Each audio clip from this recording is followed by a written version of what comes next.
What is up, awesome people of the internet? Guys, we got a lot to talk about. We have a lot to talk about in today's stream. My apologies for being a little bit late, but we are about to get into it. And today we are continuing the talk about the transfer portal because I fear there is a portal collapse coming very, very soon, especially for women's basketball. We're going to get into that. We're also going to talk about Cotie McMahon and where she may or may not go in the transfer portal. And then finally, we are getting to the WNBA draft, okay?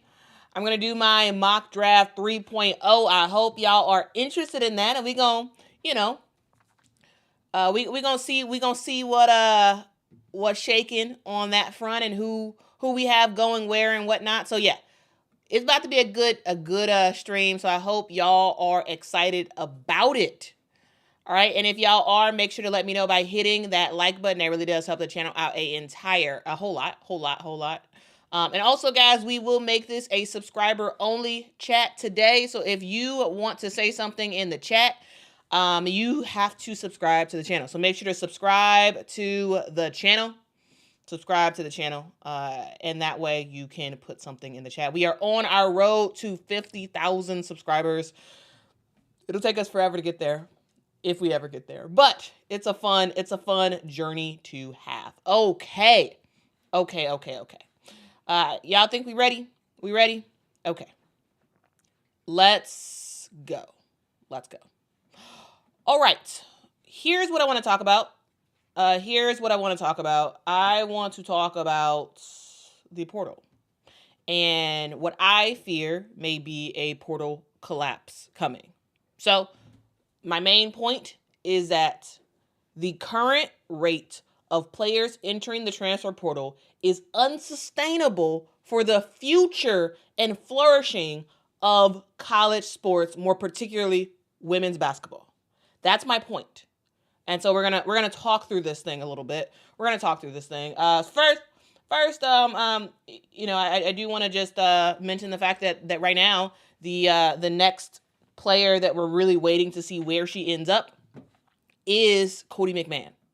All right, that's the next player that we will see in the coming days where exactly Cotie McMahon ends up going. But I'm gonna tell you this, guys. It probably won't be that much of a surprise where she winds up. And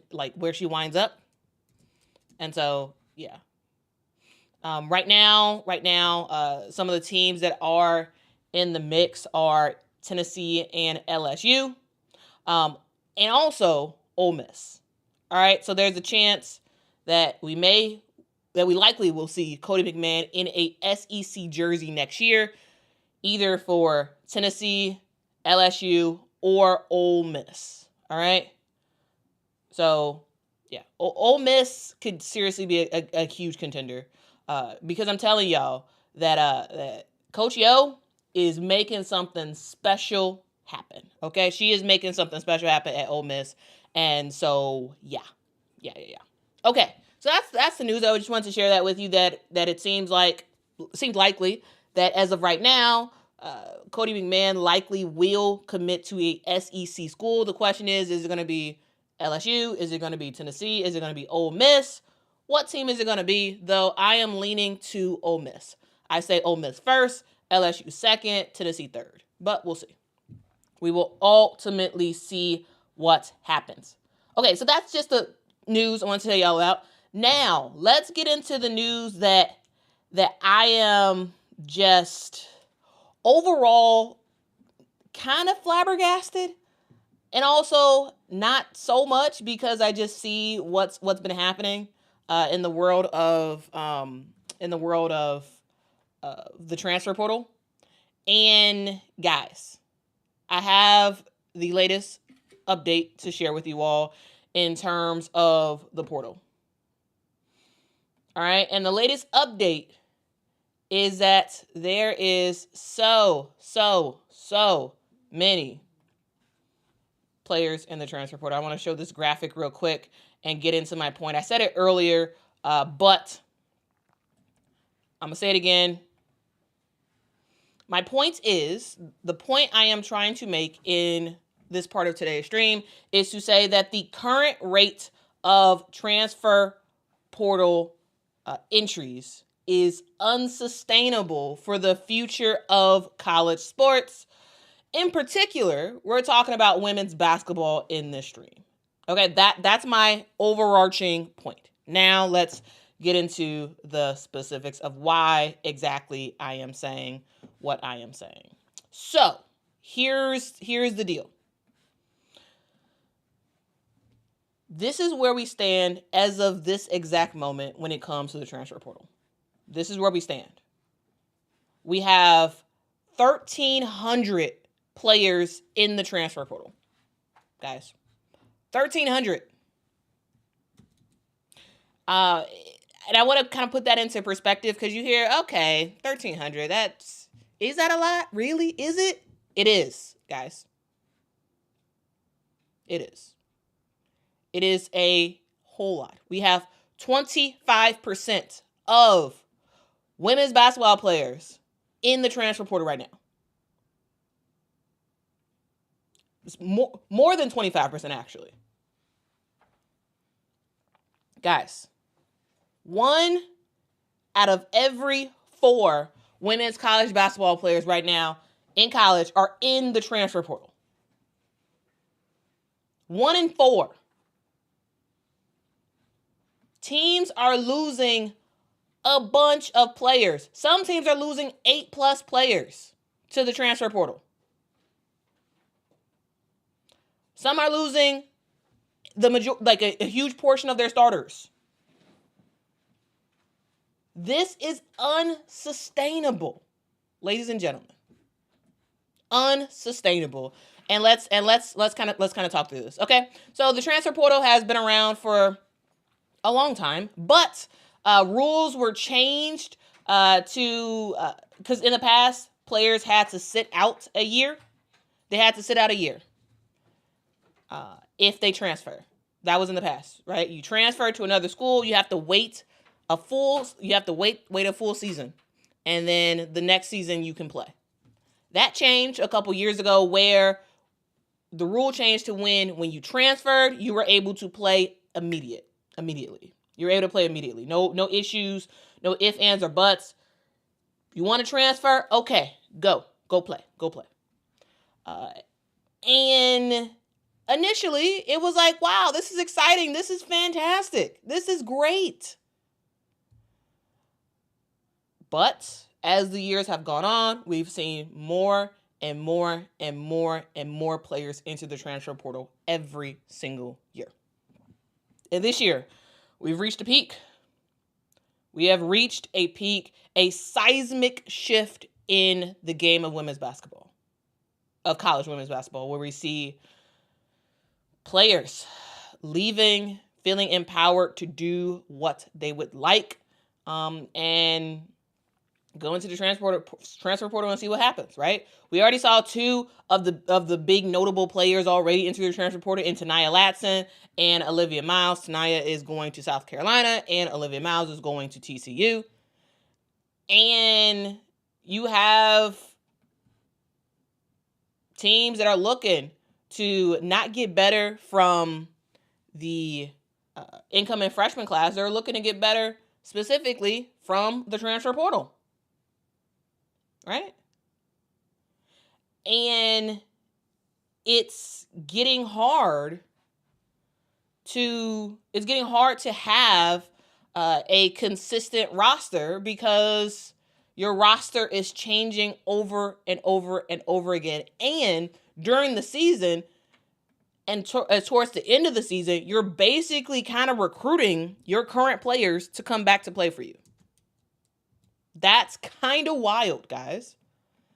That is kind of wild. You have a team like an Ole Miss who, I mean, this is for the better, but this is a team that lost 1, 2, 3, 4, 5, 6, 7. Ole Miss lost 7 players 7 players in the transfer portal this year. Now, they're gaining a lot of talent in the transfer portal.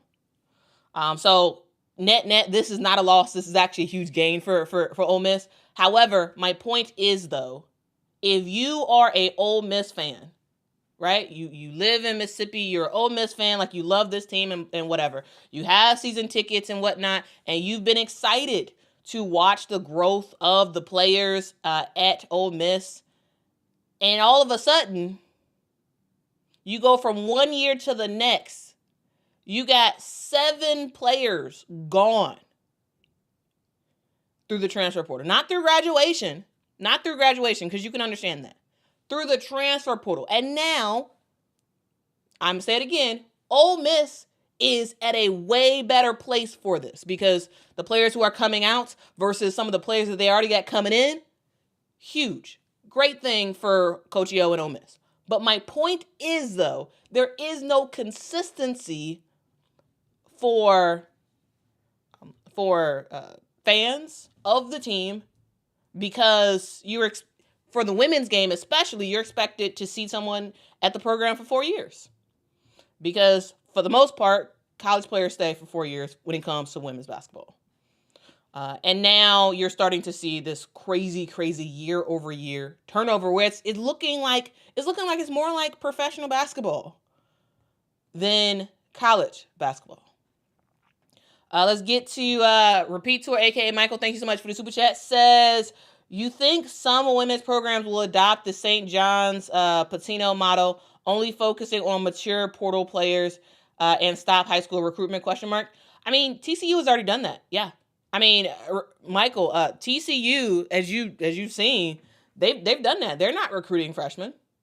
They're not looking to get freshmen. They're looking to get the portal. That's what they're looking to get.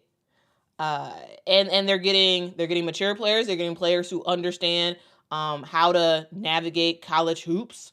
You're getting players who need way less hand-holding than freshmen. Like there's a whole thing. It's an absolute whole thing when it comes to the benefits of getting a player in the transfer portal.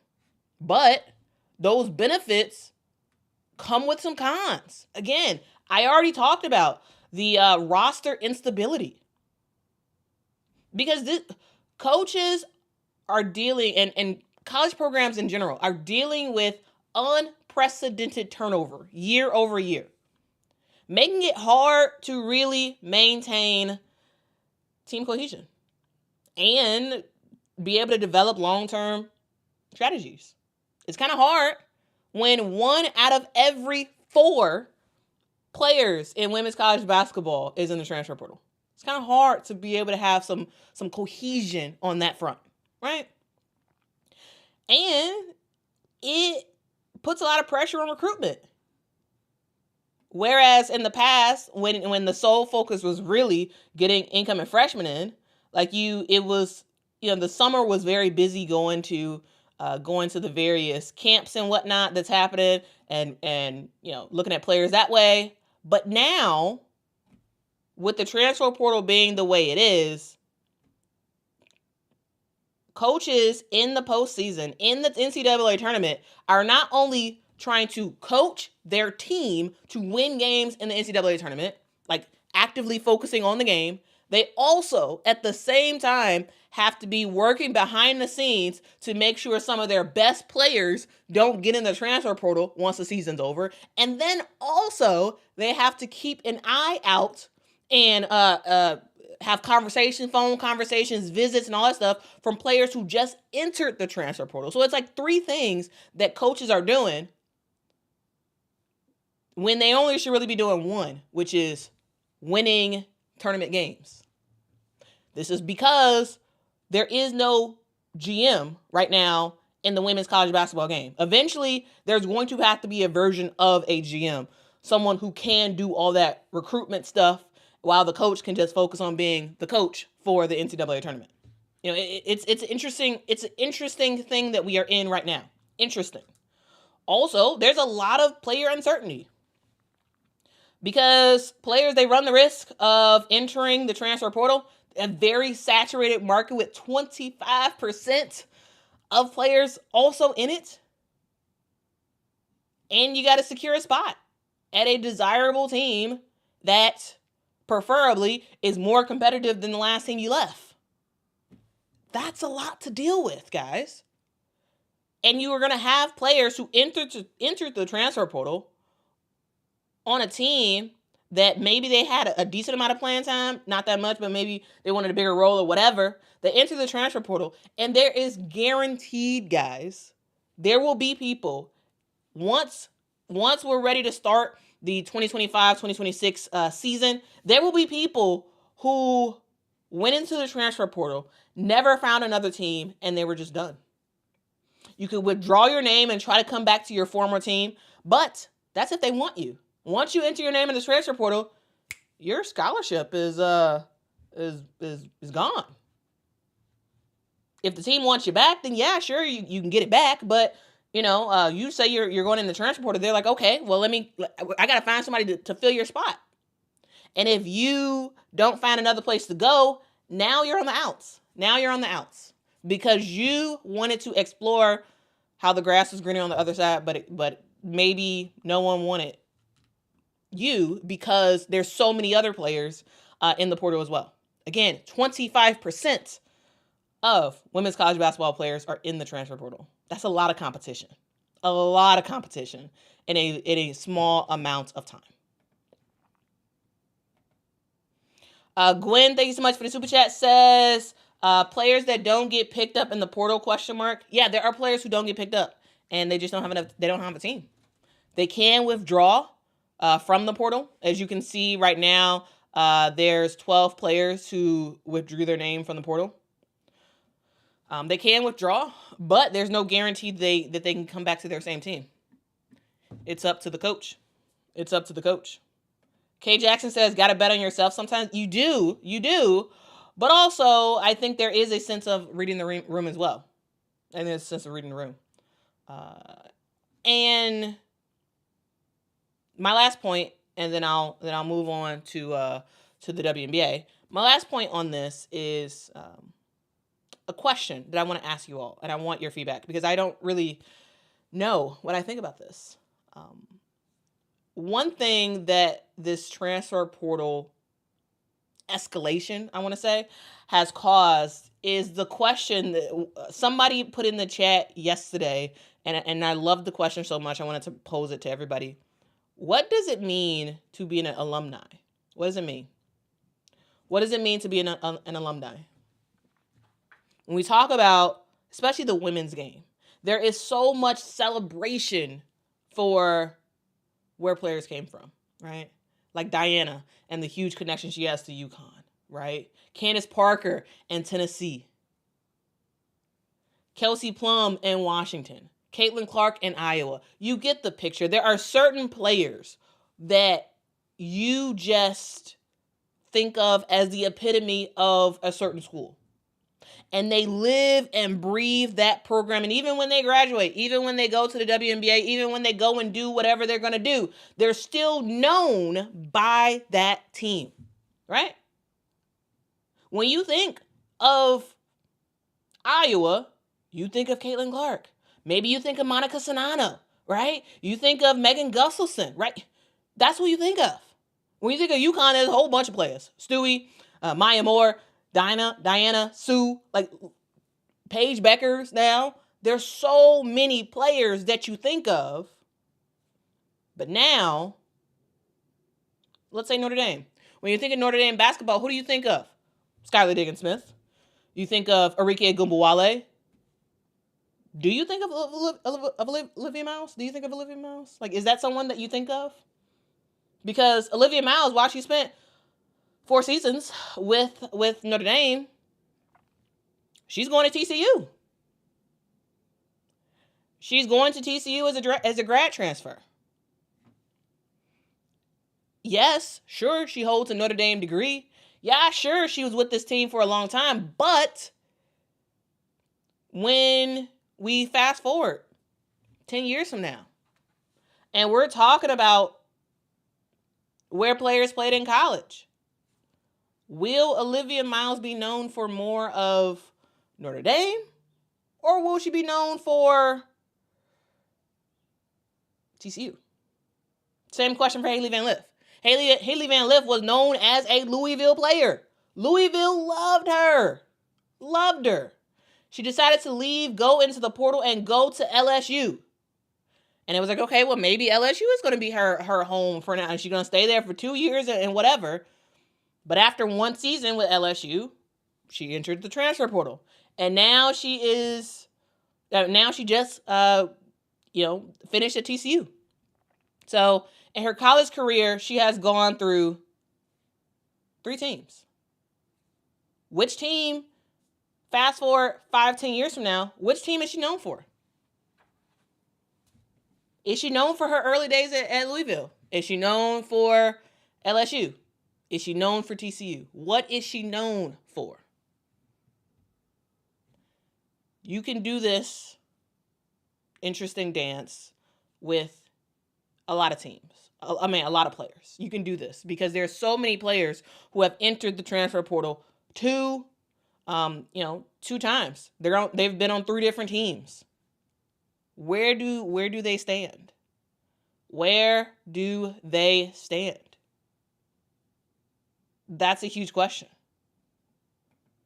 Brittany says, good question. This is like Dejanay Carrington feels about her time at Stanford as she really just repped Baylor. Yeah. This is a interesting question. Rizzle says, why can't you be known for multiple things? You can. I think it just makes it difficult to have the narrative in the future. In terms of, so if y'all may have noticed in the WNBA, like here's what happens. Every single time we get towards the all-star break, WNBA playoffs, colleges post stuff that's like, 3 Lady Vols are WNBA All-Stars. Congratulations to our All-Stars, that type of thing. Or like South Carolina will like we're about to go into the playoffs, and South Carolina is posting a graphic that's like, 6 Gamecocks represent for the WNBA playoffs, that type of thing. Like, if we go in the future and Olivia Miles is in the WNBA playoffs, is Notre Dame going to put her on their graphic? Even though she didn't leave with that team? I think there's overall some questions about this. So, that's a thing. Anyway, to sum up my point is that we are on a unprecedented trajectory for women's basketball. And I believe that the transfer portal, the way it is currently constructed, is unsustainable. Without intervention, this will crash, in my opinion. And this will undermine the integrity and the stability of women's college basketball.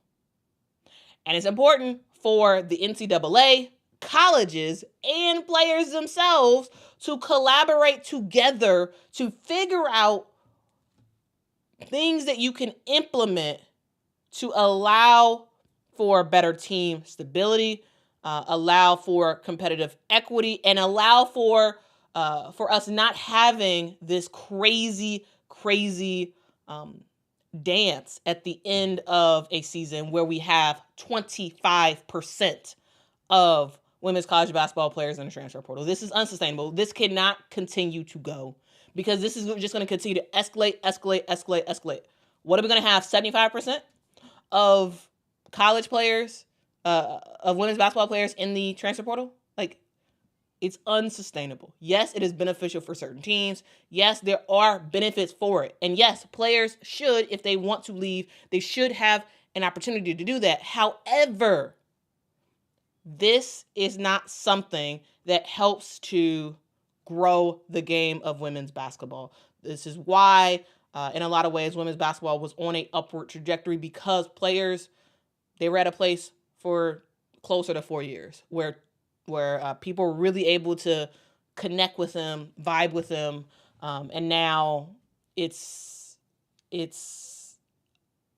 the trajectory and the changes is unsustainable, because we went from not very many people in the chat in the transfer portal every year to now 25%, 1,300 players. It's a lot.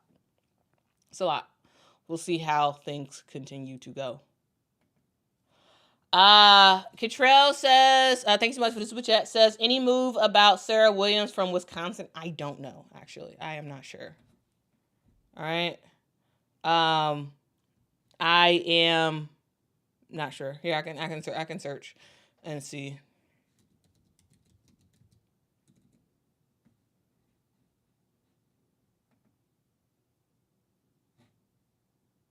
So Sarah has not committed to a team just yet.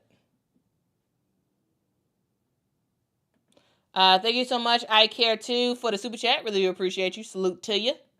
Thank you so much, Michael, for the super chat. Says, gonna push back a little. Hailey Van Lith won't be remembered for what school she went to. She'll be remembered for going to a bad spot, then redeeming herself. I think her stock is higher now than ever before. Michael, I agree with you. Her stock now is higher than ever before. My point still is, when we fast forward several years from now, and colleges, and it becomes a narrative about like where players came from, like what school they were at and whatever, it's a lot easier to tie, again, to my point, it's a lot easier to tie Candace to Tennessee, Diana to UConn, and so on and so forth. Like you get the picture, right? Sabrina Ionescu with Oregon. Like it's a lot cleaner to tie those people to those schools. Whereas now it's gonna feel like, yes, absolutely, Hailey Van Lith did redeem herself. Absolutely. Like I think this was TCU was a way better fit. I think it helped her draft stock, all that good jazz. But when it comes to where does Hailey Van Lith fit in terms of her college down the line, it's a question mark of where do they go? Like where do they fit, I guess. Where do they fit? But anyway. Any way. Joycey says, it seems like kids are chasing money and championships. Not every team can be a champion. It needs to go back to when kids choose schools for their education to develop in basketball and happiness. Well, times have changed. Times have changed. That's for sure. All right. Let's move on, guys. Let's move on. And let's talk about the WNBA draft. All right. Okay, guys. Okay. We have reached that point again where it's mock draft time. And, guys, I have my mock draft, and I was like, you know what? Let me just give it all to y'all at the same time, and we're going to talk through it a little bit. Okay, so here's my mock draft 3.0. Here's my mock draft 3.0. Let's go. So, number one, of course, is Paige Bueckers going to the Dallas Wings. Dominique Malunga is likely going to go to the Seattle Storm. The Washington Mystics will draft both Kiki Ira-Affin and Sonia Citron as their number 3 and 4 pick. We will see Anissa Morrow get drafted to the Golden State Valkyries. We will see the Washington Mystics at the number 6 spot draft Eustace Yotite. I think I'm pronouncing her name right. And then number 7, we will see the Connecticut Sun draft Cheyenne Sellers and then draft Georgia Amore. Number 9, Serena Sundell will be drafted to the LA Sparks. Number 10, Sarah Ashley Barker will go to the Chicago Sky. And number 11, Tina Paopao will go to the Minnesota Lynx. And number 12, Sanaya Fagan will go to the Dallas Wings. All right. those are my picks right now. And let's go through this. Let's go through these picks, guys. All right.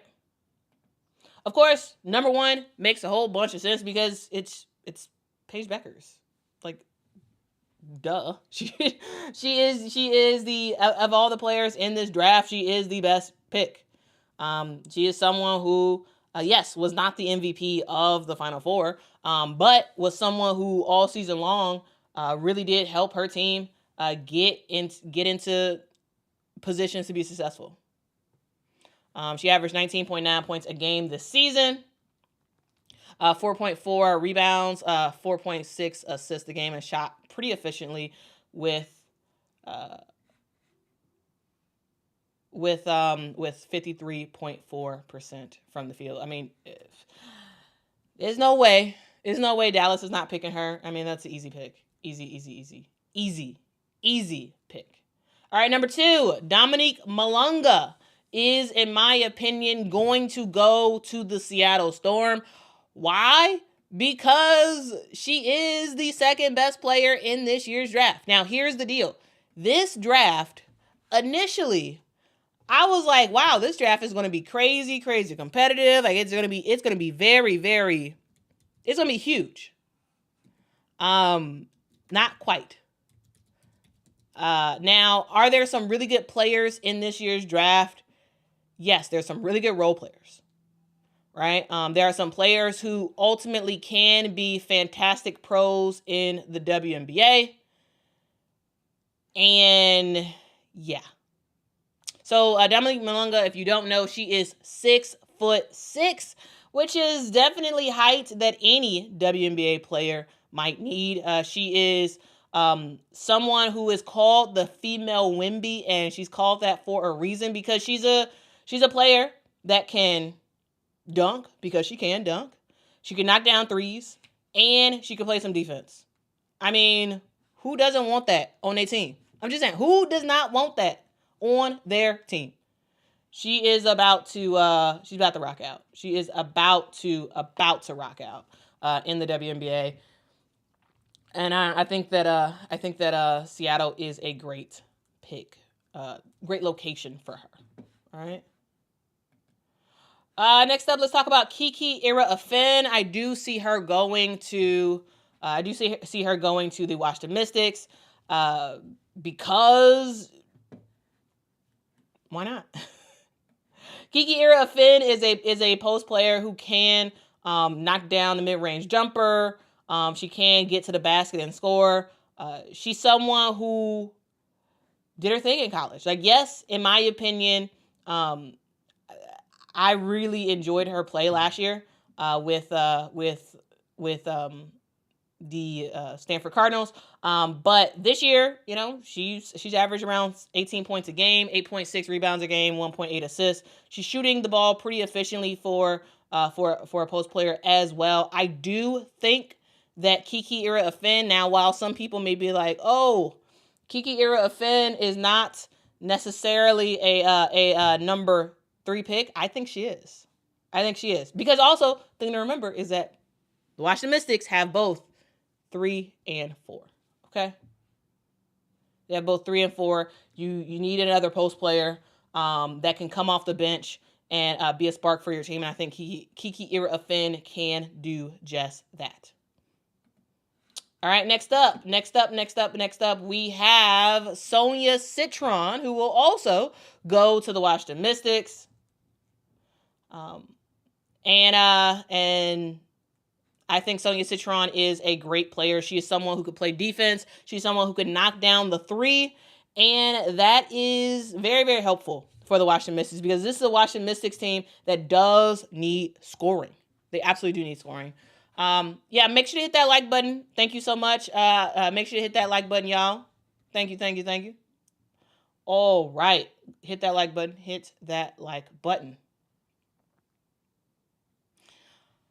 All right, let's get to some of y'all comments. Sterling says, doesn't the Mystics still have Aaliyah Edwards? They do. Says the Mystics could use a guard and get a post later. I think they're going to do both with 3 and 4. I think Kiki Ira-Offin has too much potential to not get picked up by the Mystics. Because if they don't pick her up, she's going to be gone because the Valkyries will pick her up. So I think the Mystics, they need a guard, absolutely, and that's why you got Sonya Citron. And it would be helpful to have another post player. Yeah, you have Aaliyah Edwards. Aaliyah Edwards is great, right? Smart pick. I think that Sonya Citron is a smart pick as well for the Washington Mystics. All right, and then at number 5 for the Golden State Valkyries, I have Anissa Morrow. So when we think about the Golden State Valkyries, to be honest with you, they need a little bit of everything. This is a brand new team that just needs to figure out what their identity is. And I think that having a player like a Anissa Morrow who can give you some points, who can be someone down low, who can rebound that basketball and kind of do all the grunt work. I think that's huge. That is absolutely huge for this team. This is a team that Anissa Morrow is not tall. She's not a tall player. However, she is someone who can play way bigger than her height is. And she's someone who can do a lot of the grunt work, in my opinion. And I think that having Anissa Morrow would be a huge get for this Golden State Valkyries team, because she's going to rebound, she's going to play some defense, and she can score at the basket. My mic is going in and out. Really?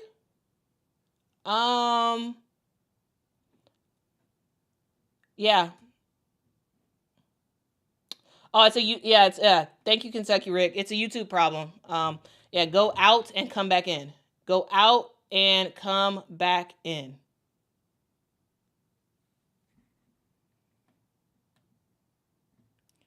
Michael, I can totally see that. Yes, I can totally see Anissa Morrow going to the 3, similar to Alicia Clark. Because when Alicia Clark first came into the WNBA, she was a post player. She was a post player that ended up transitioning into like a 3-and-D type player. All right, so yeah. I don't have graphics for everybody else, so I'm just going to go back to the main graphic, and we're going to talk through everybody else through this. All right. Yeah, and again, if y'all are having problems with the stream and the audio and all that stuff, please go out and come right back in. Come out and come back in. Unfortunately, that is a YouTube issue that I assume they know about at this point. But yeah, go out, come back in, and continue rocking with the stream. Okay.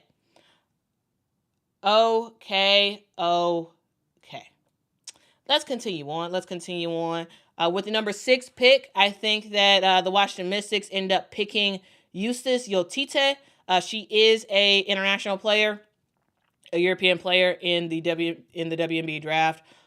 She is a young player who has a lot of potential. She's been playing pro for a long time, and I think she has quite a lot to give. She's a 6'2" player. She kind of plays that small forward type of role. She plays in France right now, and she can knock down buckets. She's very, very young. She's only 19 years old, and so there's an opportunity to really have her grow with you all, with a team. And so yeah, I think it makes a lot of sense. Eustace Yotite is someone who can score, someone who can play the pick and roll really well, someone who is tall, which is always very helpful. 6'2" as a small forward is pretty tall, I would say. And so I do think that because of all of that stuff, and just because she has a high ceiling, a highest ceiling, that I think you take the risk in picking her, even though she is a very young player that may take a little bit of time to develop. But it's a risk that you might seriously want to consider taking. All right, for number 7, I have the Connecticut Sun picking up Cheyenne Sellers. Now, here's the deal. If the Washington Mystics select Cheyenne Sellers number 6, I think for sure Eustace Yotite she's definitely going to Connecticut, because Rashid Meziano, I think would definitely like to have her on his team. But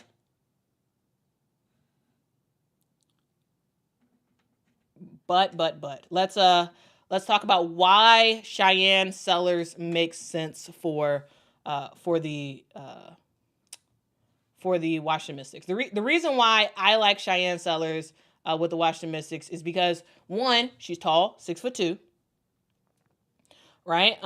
She is someone who can knock down buckets. She is a big shot taker. This year, she averaged 14.4 points a game, 4.1 assists a game. She also can shoot the three pretty well. She shot around 40% from the three. And that's something that was absolutely huge. She's someone who, in big moments, can have a big performance. Like, y'all remember she had like 28 points in that game against Alabama in the NCAA tournament.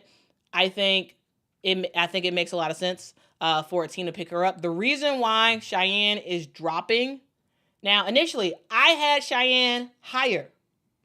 Y'all remember? I think it was draft 2.0. I think I had 1.0. I had Cheyenne really high on my draft board. However, injuries, I think, is putting a little like asterisk mark to Cheyenne Sellers, which is why I think she will ultimately fall to the 7 pick. All right. So Connecticut with 7 pick, I think they will draft Cheyenne Sellers to their squad. And then, like the Washington Mystics, the Connecticut Sun have a back-to-back. And so with the number 8 pick, they will draft Georgia Amore. The reason why is because I think the coach is going to have a affinity to Georgia Amore. She is someone who is, yes, short. She's 5'6", but she is someone who can make big shots at the right time, right? Now, is she a high volume scorer? She is. When she's hot, she looks fantastic. When she's not, the field goal percentage is in the trash. But overall, she is someone who can knock down threes, can score, and the Connecticut Sun is going to need all the scoring off the bench that they can possibly get. So far, this past season, she averaged 19.6 points a game, 6.9 assists per game as well. Defense is something that is not great. However, I do think that we will probably see Rashid Mezian, the head coach of I think we'll see him decide to draft her, mainly because of her shooting. And also a thing to note about Georgia Amore is that, she's international, right? She's Australian. And I think international coaches a lot of times tend to vibe with international players as well. So I do think that there's a little bit of a chance that we may see Georgia Amore going to the Connecticut Sun. All right. Number nine, I have Serena Sundell going to the LA Sparks. Now, Serena Sundell is a really good player. Like, she's someone who can be a pretty steady presence off the bench. She's a 6'1" guard from Kansas State. And so far in this past season, she averaged 14.1 points a game, 7.3 assists a game. The LA Sparks need more scoring. They need someone who can come in the game and not do too much. And they need someone who can catch and shoot. And that is exactly what a player like a Serena Sundell can do. So that's why I think they end up picking her. All right, number 10. I have the Chicago Sky picking Sarah Ashley Barker. And I'm going to tell you this. Yes, I've enjoyed watching Sarah Ashley Barker play all year. But the thing that made me boost her up to that first round was the game against Maryland.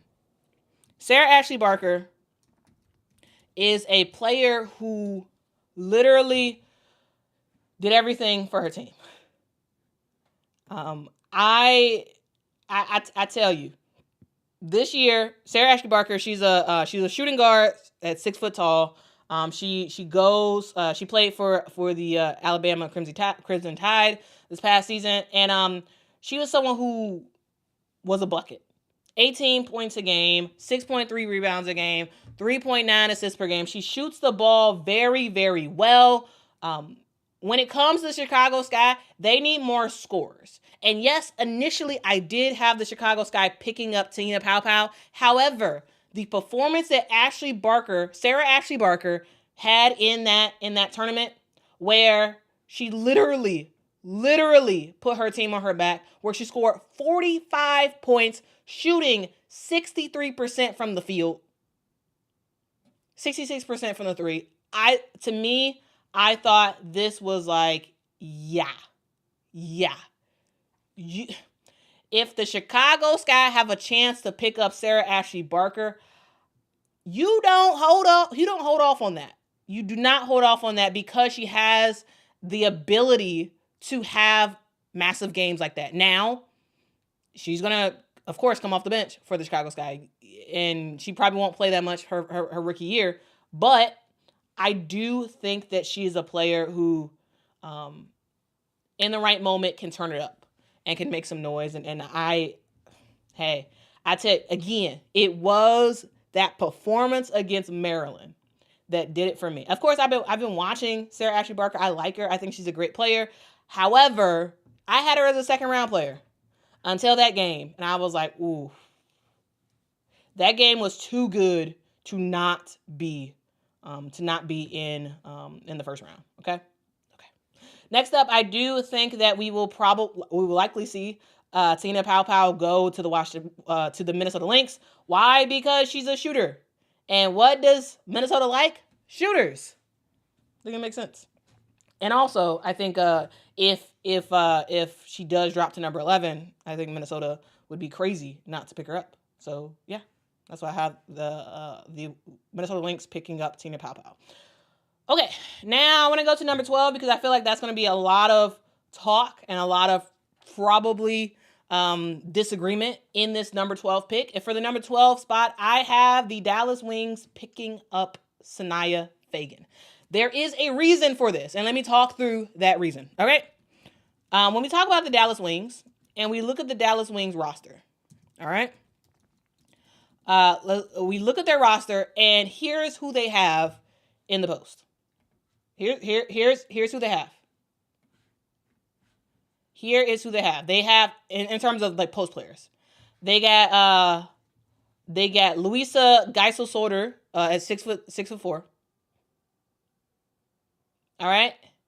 They have Joyner Holmes. They got Tierra McCowan, or Joyner Holmes is 6'3". They got Tierra McCowan at 6'7". They have Nalissa Smith at 6'4". So you may be like, they got a lot of post players. Why do they need Sanaya Fagan? Defense. That's why they need Sanaya Fagan.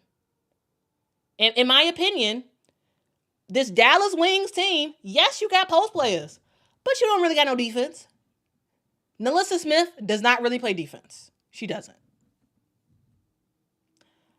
Tierra McCowan does not really play defense. She doesn't. You need actual defense on this team. And I think Sanaya Fagan brings that defense for Dallas. That's why I have Dallas selecting a player like a Sanaya Fagan. Right? I think we end up seeing Sanaya Fagan get in that first round. Is she a lottery pick? In my opinion, no. Don Saley said that that she's a lottery pick. I don't think she is. I think she is a first round pick for Dallas, because Dallas needs defense in the post. And yes, Sanaya Fagan is not going to give you a lot of points in the WNBA. She's not. But she's going to play some defense. she's going to do something, And seriously, like I really do think that there's a good chance that we may see Sanaya Fagan in that first round because of her defense in the post. That's what your team needs. Yes, sure. Could you get Could you get a guard like an Isaiah James? Absolutely. You sure could. You sure could, but you need defense. You need it in the post. And so to me, getting a defensive player like a Sanaya Fagan is huge, because you can have all the guards in the world, but if your big women if they can't stop nobody, then you losing a lot of games.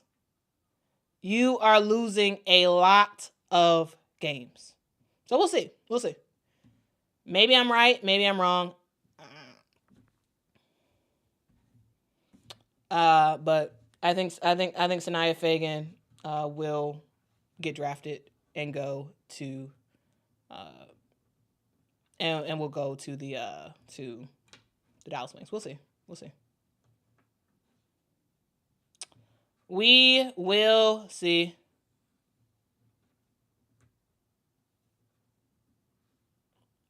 All right, guys. That's my stream. That is the stream for the day. Thank y'all so much for rocking with me. Thank you.